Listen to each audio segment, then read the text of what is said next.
So ಎಲ್ಲರಿಗೂ ನಮಸ್ಕಾರ ರೀ. ಈ ವಿಡಿಯೋ ಮುಖಾಂತರ ಒಂದು ಟಾಪಿಕ್ ನಿಮ್ಮ ಕೊಟ್ಟಾಗ ನಾನು ಶೇರ್ ಮಾಡ್ಬೇಕಂತ ಮಾಡೀನಿ. ಟಾಪಿಕ್ ಏನಾಯ್ತಂದ್ರೆ, ಆಫ್ಟರ್ ಸಿವಿಲ್ ಇಂಜಿನಿಯರಿಂಗ್ ಆದಮೇಲೆ ನಾವು ಯಾವ ಕೆರಿಯರ್ಗೆ ಹೋಗ್ಬೇಕಂತೇಳಿ, ಅಂದರೆ ಯಾವ ಜಾಬ್ ರೋಲ್. ಸೊ ಎಲ್ಲರೂ ಏನು ಮಾಡ್ತಾರೆ, ಆಫ್ಟರ್ ಸಿವಿಲ್ ಇಂಜಿನಿಯರಿಂಗ್ ಆದಮೇಲೆ ಆ್ಯಸ್ ಅ ಸೈಟ್ ಇಂಜಿನಿಯರ್ ಅಂತ ಹೇಳಿ ಎಲ್ಲರೂ ಕುರಿ ಹಿಂಡು ಹೋದಂಗೆ ಅದು ಜಾಬಿಗೆ ಹೋಗ್ಬಿಡ್ತಾರೆ. ಅದು ಓಕೆ, ಬಟ್ ಹೋಗಿ ಒಂದು 2 ತಿಂಗಳಾದಮೇಲೆ ಆ ಜಾಬ್ ಬಿಟ್ಬಿಡ್ತಾರೆ. ಜಾಬ್ ಎದಕ್ಕೆ ಬಿಟ್ಟಿಪ್ಪ ಅಂತ ಕೇಳಿದ್ರೆ, ಇಲ್ಲಣ್ಣ ನನಗೆ ಅದು ಬಿಸ್ಲಾಗ ನಿಂದ್ರಾಕಾಗಲಿಲ್ಲ, ನನಗೆ ಎಸ್ಕಲೇಷನ್ ಹ್ಯಾಂಡಲ್ ಮಾಡೋಕ್ಕಾಗಲಿಲ್ಲ, ನನಗೆ ಲೇಬರ್ ಹ್ಯಾಂಡಲ್ ಮಾಡೋಕ್ಕಾಗಲಿಲ್ಲ, ಕ್ಲೈಂಟ್ ಬಂದು ಭಯತಿದ್ರು ಎದಕ್ಕೆ ಡಿಲೇ ಮಾಡಿ ಅಂಥೇಳಿ. ಸೊ ಇಂಥವೆಲ್ಲ ರೀಸನ್ ಹೇಳ್ತಾರೆ. ಸೊ ಇದನ್ನು ತಲೆಗೆ ಇಟ್ಬಿಟ್ಟಾರ. ಆಫ್ಟರ್ ಗ್ರ್ಯಾಜುಯೇಷನ್ ಆದಮೇಲೆ ಬರೀ ಸೈಟ್ ಇಂಜಿನಿಯರ್ ಜಾಬ್ ಸಿಗ್ತೈತೆ ಅಂತೇಳಿ. ಸೊ ನಾ ಇದು ವಿಡಿಯೋ ಮುಖಾಂತರ ನಿಮ್ಗೆ ಹೇಳಬೇಕಂದ್ರೆ, ಬರೀ ಸೈಟ್ ಇಂಜಿನಿಯರಿಂಗ್ ಇರೋಂಗಿಲ್ಲ, ನಿಮಗೆ ಆಫೀಸ್ ಜಾಬು ಅಂಥೇಳಿ ಜಾಬ್ಸ್ ಅದಾವೆ, ರೋಲ್ಸ್ ಆ್ಯಂಡ್ ರೆಸ್ಪಾನ್ಸಿಬಿಲಿಟೀಸ್. ಸೊ ಅದ್ರಾಗ ನಿಮಗೆ ಎಸ್ಟಿಮೇಷನ್ ಇಂಜಿನಿಯರಿಂಗ್ ಅಂತೇಳಿ ಬರ್ತೈತಿ, ಮತ್ತು ವ್ಯಾಲ್ಯೂಯೇಷನ್ಸ್ ಅಂತೇಳಿ ಬರ್ತೈತಿ, ಮತ್ತು ಅದು ಬಿಟ್ಟರೆ ನಿಮ್ಗೆ ಡಿಸೈನ್ ಇಂಜಿನಿಯರಿಂಗ್ ಅಂತೇಳಿ ಬರ್ತೈತಿ. ಅದ್ರಾಗ ಸ್ಟ್ರಕ್ಚರಲ್ ಡಿಸೈನ್ ಮಾಡೋದಿರ್ಬೋದು, ಸ್ಟೀಲ್ ಕ್ವಾಂಟಿಟಿ ಕ್ಯಾಲ್ಕುಲೇಷನ್ ಇರ್ಬೋದು, ಮತ್ತು ಅಂಥವು ಜಾಸ್ತಿ ನಿಮ್ಗೆ ರೋಲ್ಸ್ ಆ್ಯಂಡ್ ರೆಸ್ಪಾನ್ಸಿಬಿಲಿಟಿ ಸಿಗ್ತಾವೆ ಜಾಬ್ ರೋಲ್ದಾಗ. ಅದಾದಮೇಲೆ ನೀವು ಊರು ಅಡ್ಡಾಡಕ್ಕೆ ರೆಡಿ ಆಗಿರಪ್ಪ ಅಂದ್ರೆ ನೀವು ರೋಡ್ ಇಂಜಿನಿಯರಿಂಗ್ ಅಥವಾ ಸರ್ವೇಯಿಂಗ್ದಾಗ ಹೋಗ್ಬೋದು. ಅದಾದಮೇಲೆ ನೀವು ಎಲ್ಲ ಊರೆಲ್ಲ ಸ್ವಚ್ಛ ಮತ್ತು ಎಲ್ಲ ವೇಸ್ಟ್ ಐಟಮ್ಸ್ ಏನೈತಿ ಅದೆಲ್ಲ ರೀಸೈಕಲ್ ಮಾಡಿ, ಡಿಕಂಪೋಸಿಷನ್ ಮಾಡಿ ಅದನ್ನು ರೀಯೂಸೇಬಲ್ ಮಾಡ್ಬೇಕಂದ್ರೆ ಅದಕ್ಕಂಥೇಳಿ ಎನ್ವೈರ್ಮೆಂಟಲ್ ಇಂಜಿನಿಯರಿಂಗ್ ಮತ್ತು ಸಾಲಿಡ್ ವೇಸ್ಟ್ ಮ್ಯಾನೇಜ್ಮೆಂಟ್ ಅಂತೇಳಿ ಒಂದು ಕೋರ್ಸ್ ಅದು ಕಳಿಸ್ತಾರೆ ಇಂಜಿನಿಯರಿಂಗ್ದಾಗ, ಆಪ್ಷನಲ್ದಾಗ. ಸೊ ಯಾರೆಲ್ಲ ಅದನ್ನು ಆಪ್ಷನಲ್ದಾಗ ತೊಗೊಂಡಿರಿ ಅವ್ರಿಗೆ ಈ ಕ್ಯಾರಿಯರ್ನ ಸೆಲೆಕ್ಟ್ ಮಾಡ್ಕೋಬೋದು.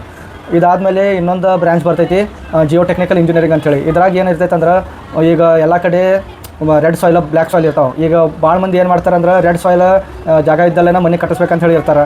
ಮತ್ತು ಎಲ್ಲ ಕಡೆನೂ ರೆಡ್ ಸಾಯಿಲ್ ಸಿಗೋಂಗಿಲ್ಲ. ಈಗ ಸಿಟಿದಾಗ ಒಂದೊಂದು ಕಡೆ ಬ್ಲ್ಯಾಕ್ ಸಾಯಿಲ್ ಇರ್ತೈತಿ. ಸೊ ಆ ಬ್ಲ್ಯಾಕ್ ಸಾಯಿಲ್ ಬಗ್ಗೆ ಅವ್ರಿಗೆ ಜಾಸ್ತಿ ಕನ್ಫರ್ಮೇಷನ್ ಇರೋಂಗಿಲ್ಲ, ಈ ಮಣ್ಣು ಹೆಂಗೈತೆ ಅಂತೇಳಿ. ಸೊ ಆ ಮಣ್ಣು ಟೆಸ್ಟಿಂಗ್ ಬಗ್ಗೆ ಮತ್ತಾಗಲಿ, ಮತ್ತು ಹಿಂಗೆ ಬೋರ್ವೆಲ್ಸ್ ಮಾಡೋದಾಗಲಿ, ಮತ್ತು ಹಿಂಗೆ ಜಿಯಾಲಜಿನೂ ಅದ್ರಾಗ ಇನ್ಕ್ಲೂಡಿಂಗ್ ಆಕೈತಿ. ಸೊ ಜಿಯೋ ಟೆಕ್ನಿಕಲ್ದಾಗ ಅಂಥವೆಲ್ಲ ನಿಮ್ಗೆ ಪಾರ್ಟ್ಸ್ ಸಿಗ್ತಾವೆ. ಸೊ ಇದು ಒಂದು ಒಳ್ಳೆ ಕೆರಿಯರ್. ಇದಾದಮೇಲೆ ಈಗ ರೀಸೆಂಟ್ಲಿ ಎಲ್ಲರೂ ಇಂಟೀರಿಯರ್ ಡಿಸೈನರ್ ಮತ್ತು ಅದರ ಸೈಟ್ ಮ್ಯಾನೇಜ್ಮೆಂಟ್ ಆಗಲಿ, ಅದು ಈಗ ಎಲ್ಲರೂ ಸ್ಟಾರ್ಟ್ ಮಾಡತ್ತಾರೆ. ಮತ್ತು ಅದು ಒಂದು ಒಳ್ಳೆ ಕೆರಿಯರ್ ಐತಿ. ಮತ್ತು ಈಗ ರೀಸೆಂಟ್ಲಿ ಹೇಳ್ಬೇಕಂದ್ರೆ ಅದೇ ಈಗ ಬೂಮಿಂಗ್ ಇರೋದು. ಮತ್ತು ಇದಾದಮೇಲೆ ನಿಮಗೆ ಗೌರ್ಮೆಂಟ್ದಾಗೂ ಆಪರ್ಚುನಿಟೀಸ್ ಇರ್ತಾವೆ. ಬಟ್ ಗೌರ್ಮೆಂಟ್ ಅಂದ್ರೆ ನಿಮ್ಗೆ 2-3 ವರ್ಷ ಅಲ್ಲೇ ಟೈಮ್ ಎಷ್ಟಾಗ್ಬಿಡುತ್ತೆ. ಮತ್ತು ಅಷ್ಟರೊಳಗೆ ನಿಮ್ಗೆ 3 ವರ್ಷದ ಎಕ್ಸ್ಪೀರಿಯನ್ಸು ಹೋಗ್ಬಿಡ್ತೈತಿ. ಈಗ ಇದು ರೀಸೆಂಟ್ಲಿ ಹೇಳ್ಬೇಕಂದ್ರೆ ಪ್ರೈವೇಟ್ದಾಗ ಜಾಬ್ಸ್ ಇಲ್ಲ, ಮತ್ತು ನೀವು ಗೌರ್ಮೆಂಟಿಗೆ ಹೋದ್ರೆ ಅಂದ್ರೆ ಮತ್ತು ನಿಮ್ಮ ತಲೆಯಾಗಿನ ಕೂದಲ ಬೆಳಗಾಗ್ಬಿಡ್ತಾವೆ. ಅಷ್ಟರೊಳಗೆ ನಿಮ್ಗೆ ಬರೋ ಎಕ್ಸ್ಪೀರಿಯನ್ಸ್ ಹೋಗ್ಬಿಡ್ತೈತಿ. ಮತ್ತು ಅದೆಲ್ಲ ಟೈಮ್ ವೇಸ್ಟ್ ಮಾಡೋ ಕೆಲಸ. ಸೊ ನಮ್ಮ ಸಜೆಷನ್ ಏನೈತಿ, ನೀವು ಫ್ರೆಷರ್ ಇದ್ರೆ ಮತ್ತು ಎಕ್ಸ್ಪೀರಿಯನ್ಸ್ ಇದ್ರೆ ಏನು ಮಾಡಿರಿ, ಎಲ್ಲೆಲ್ಲ ಆಪರ್ಚುನಿಟಿ ಸಿಗ್ತಾವೆ ಅಲ್ಲೇ ಅದನ್ನು ಗ್ರ್ಯಾಬ್ ಮಾಡ್ಕೊರಿ. ಮತ್ತು ನಿಮ್ಮದು ಕೆರಿಯರ್ ಏನೈತಿ ಒಂದು ಲೈನ್ದಾಗ ಫೋಕಸ್ ಮಾಡಿರಿ. ಈಗ ನೀವು ಸೈಟ್ ಇಂಜಿನಿಯರ್ ಮಾಡಿದ್ರಿ ಅಂತ ತಿಳ್ಕೊರಿ ಈಗ ರೀಸೆಂಟ್ಲಿ. ಅದಾದಮೇಲೆ ಮತ್ತು ಒಂದು 2 ತಿಂಗಳಾದ ಮತ್ತು ಚಲೋ ಆಫರ್ ಬಂತು, ಮತ್ತು ರೋಡ್ ಇಂಜಿನಿಯರಿಂಗ್ ಜಂಪ್ ಆದ್ರಿ ಅಂದ್ರೆ ಅದಕ್ಕೆ ಏನು ಯೂಸ್ ಕೊಡೋಂಗಿಲ್ಲ. ಚಲೋ ಆಫರ್ ನಿಮ್ಗೆ ಸೇಫ್ ಫೀಲ್ಡ್ದಾಗ ಬಂದ್ರೆ ಜಂಪ್ ಆಗಿರಿ. ಅದನ್ನು ಬಿಟ್ಟು ಮತ್ತು ಎನ್ವೈರ್ಮೆಂಟಲ್ಗೆ ಹೋದ್ಯಾ, ಮತ್ತು ಜಿಯೋ ಟೆಕ್ನಿಕಲ್ಗೆ ಹೋದ್ಯಾ, ಇಂಟೀರಿಯರ್ಗೆ ಹೋದ್ಯಾ ಅಂದ್ರೆ ಅವು ಕೆಲಸ ಆಗೋಂಗಿಲ್ಲ. ಇನ್ನೂ ಸೈಟ್ ಇಂಜಿನಿಯರಿಂಗ್ ಮಾಡಿ ನೀವು ಇಂಟೀರಿಯರ್ಗೆ ಹೋಗ್ಬೋದು, ಬಟ್ ಜಿಯೋ ಟೆಕ್ ಮಾಡಿ ನೀವು ಇಂಟೀರಿಯರ್ಗೆ ಹೋಗೋಕ್ಕೆ ಬರೋದಿಲ್ಲ. ಯಾಕಂದ್ರೆ ಅವು ಸಿವಿಲ್ ಇಂಜಿನಿಯರಿಂಗ್ ರಿಲೇಟೆಡೇ ಇರ್ತಾವೆ, ಬಟ್ ಅವು ಕಂಪ್ಲೀಟ್ಲಿ ಡಿಫ್ರೆಂಟ್ ಇರ್ತಾವೆ.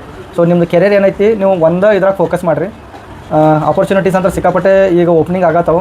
ಲಾಕ್ಡೌನ್ದಾಗ ಅಂತರ ಭಾಳ ಕಡಿಮೆ ಆಗಿತ್ತು. ಈಗಂತರ ಸದ್ಯ ಎಲ್ಲ ಕಡೆ ಆಪರ್ಚುನಿಟೀಸ್ ಅದು ಬರತ್ತವೆ. ಸೊ ಎಲ್ಲರೂ ಅಪ್ಲೈ ಮಾಡಿರಿ. ಜಾಬ್ಸ್ ಬಗ್ಗೆ ಏನು ಕಮ್ಮಿ ಇಲ್ಲ, ಸಿಗ್ತಾವೆ. ಸ್ಯಾಲ್ರಿ ಕಡಿಮೆ ಇರ್ತೈತಿ ಸ್ಟಾರ್ಟಿಂಗ್. ನೀವು ಹೆಂಗೆ ವರ್ಕ್ ಮಾಡ್ಕೊಂಡು ಹೋಗ್ತೀರಿ ಅದ್ರ ಮ್ಯಾಗ ನಿಮ್ಗೆ ನಿಮ್ಮ ಸ್ಯಾಲ್ರಿ ಇನ್ಕ್ರೀಸ್ ಹಾಕೊಂಡು ಹೋಗ್ತೈತಿ. ಸೊ ಇದು ನಂದು ಹೊಸ ಯೂಟ್ಯೂಬ್ ಚಾನಲ್ ಓಪನ್ ಮಾಡೀನಿ.